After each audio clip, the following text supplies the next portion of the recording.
The house on 2nd Street. In the small farming town of Villisca, Iowa, there's a white two-story house that locals refuse to look at for too long. Its windows stare blankly over a patch of overgrown grass, and even on bright mornings, something about it seems wrong. Locals call it the Axe Murder House. In June 1912, Josiah Moore, a respected businessman, husband, and father of 4, locked that same front door for the final time. Inside were his wife Sarah and their children, Herman, Catherine, Boyd, and Paul. Alongside them slept 2 young guests, Lena and Ina Stillinger, friends of Catherine who had been invited for a church sleepover. No one knew that by dawn, all 8 would be dead. The night of June 9th. After an evening church program, the Moore family walked home together beneath flickering gaslights.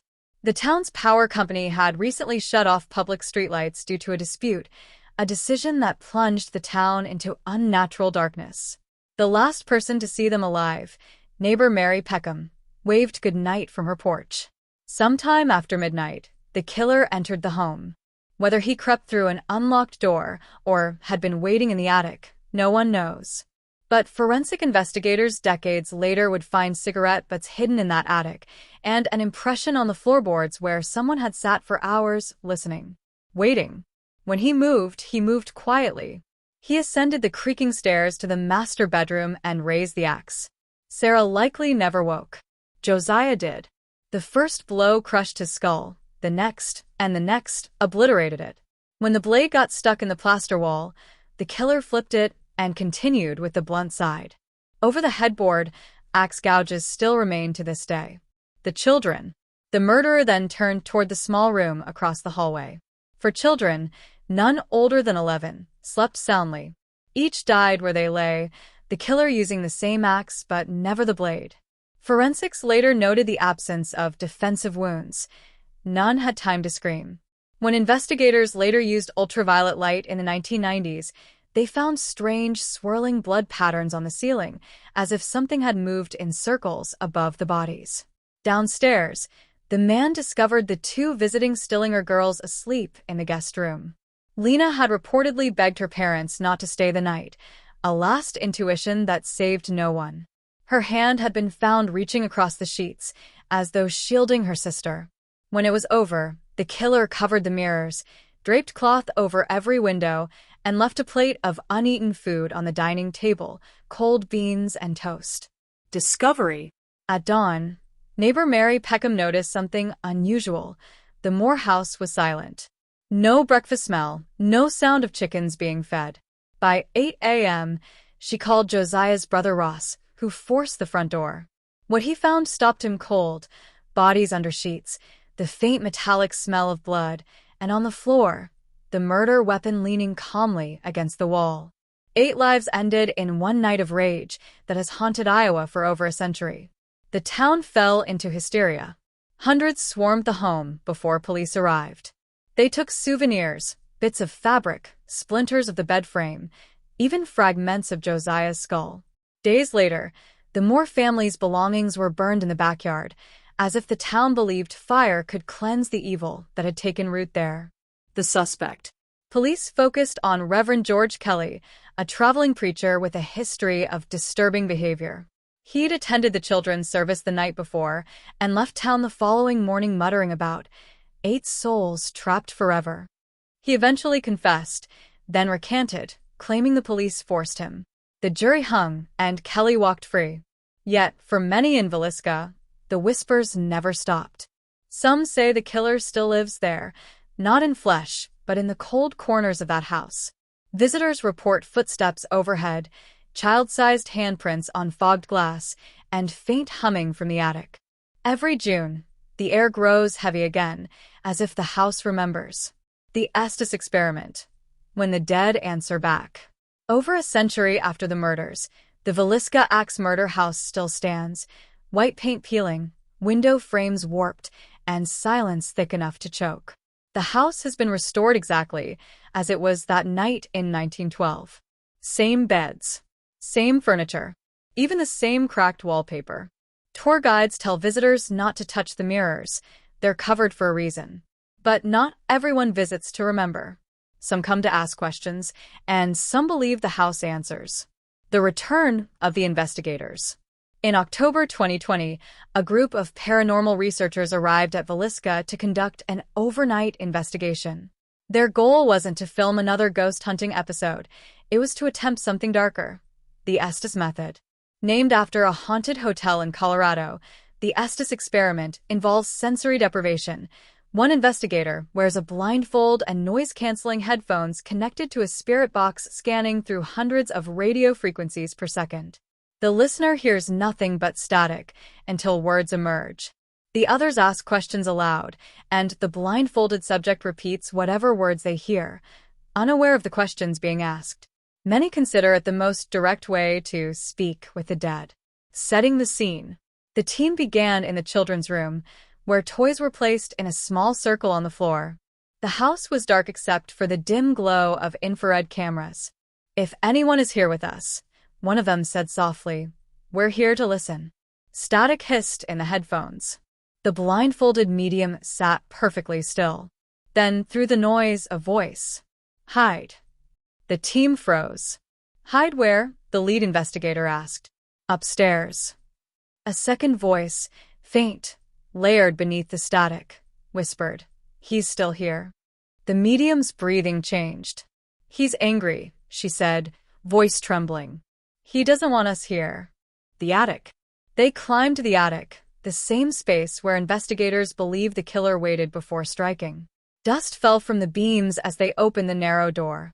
On the floor, the team placed an old lantern and the axe replica used in museum reenactments. The spirit box hissed again. "I waited." Midnight. Children cry.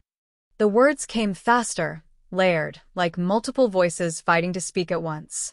One of the recorders picked up what sounded like a distant hum, a woman's voice singing faintly, the same hymn Sarah Moore played on the piano hours before her death. Suddenly, the EMF reader spiked red. The lantern flickered. And then footsteps. Heavy, deliberate, pacing just beyond the door. The man in the mirror.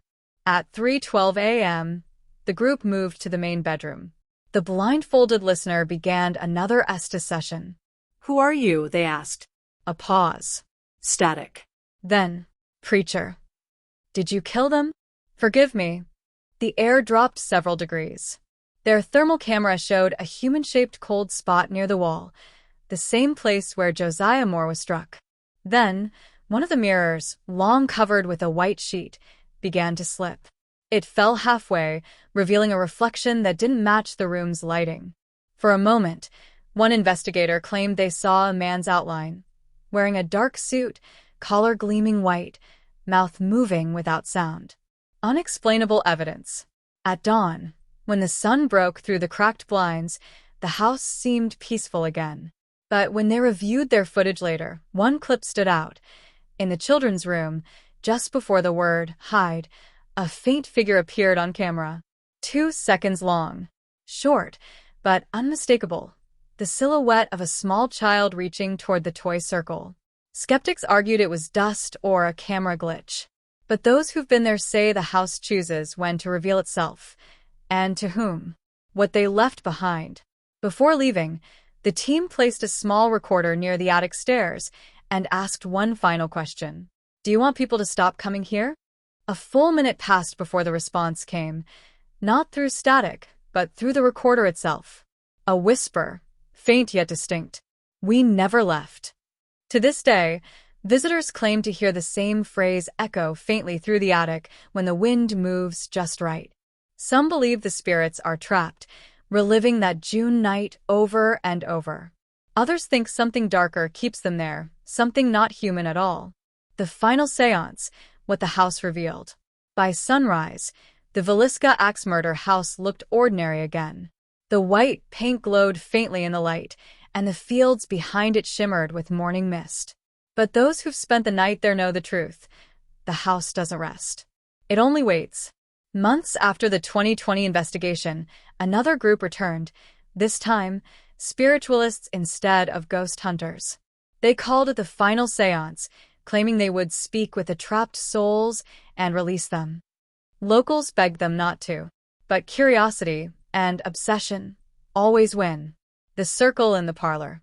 At exactly 11:45 p.m., 5 participants sat cross-legged in a circle on the living room floor. Candles surrounded them, their flames bending as if pulled by invisible breath. On the center rug lay 3 items: a replica of Josiah Moore's watch, a single toy ball from the children's room, and a page from the original 1912 newspaper announcing the murders. The lead medium, a woman named Elise, began chanting softly, asking for any presence that still lingered in the home. For several minutes, there was nothing but the sound of the old house breathing, wood expanding, floorboards whispering. Then one candle flickered violently, extinguishing itself. Elise's voice cracked. "Someone's here." A low male voice came through the audio recorder. "Get out." The temperature dropped so fast their breath turned visible. The others urged her to stop, but Elise refused. "We're not leaving until they're free," she said. The unseen hand. The toy ball in the circle began to move, slowly, almost rolling uphill against the grain of the floorboards. The camera feed caught it clearly. At that exact moment, the EVP recorder captured a faint child's voice. "Mama?" The group froze. Elise began to weep. "Sarah, is that you?" she asked. "He's still here." Every candle went out at once. In the total darkness, the microphone captured the creak of a single footstep, then another. When light returned, one chair had moved backward nearly 2 feet. Later analysis confirmed the noise came from the ceiling directly above the parlor, the attic. The attic awakens. Determined to finish the seance, Elise climbed the narrow staircase with a handheld camera. The others followed reluctantly. The attic was colder than outside, the air heavy like wet cloth. She placed the spirit box on the floor. It immediately screamed with static. "He waits. Still here. Don't look." Elise removed her blindfold mid-session, something every investigator warns against. The moment she did, her expression froze. Her pupils widened, fixed on the dark corner near the eaves. "What do you see?" someone whispered. Elise didn't answer. She just raised the camera. When they replayed the footage later, it showed a tall figure standing perfectly still, half-lit by the red glow of the recorder's light. The head was tilted downward, and where eyes should have been, there were only black hollows. The recording ended abruptly when the camera hit the floor. The aftermath. The group fled the house before dawn, leaving behind their equipment. For weeks afterward, the homeowners reported strange activity, toys moving on their own, doors locking from the inside, faint piano notes drifting through the walls at 2 a.m. Elise never returned. In a podcast months later, she described what she saw that night. It wasn't human. It wasn't the killer either. It was what fed on everything that happened there. The fear, the grief, the memory. That house isn't haunted by ghosts. It is the ghost. The house that breathes. Today, the Villisca Axe Murder House remains open for overnight tours. Visitors leave flowers, prayers, and sometimes personal items for protection. But the staff says no matter how many blessings are given, the house always reclaims its silence by midnight. Thermal cameras still record unexplained cold shapes. EVPs continue to capture whispers saying, "Don't look" or "hide."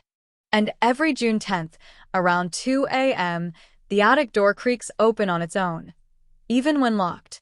Whether it's the spirits of the victims or something far older feeding on their pain, no one can say. But every person who's spent a night inside that house agrees on one thing. When you step into the Villisca Axe Murder House, you're not alone.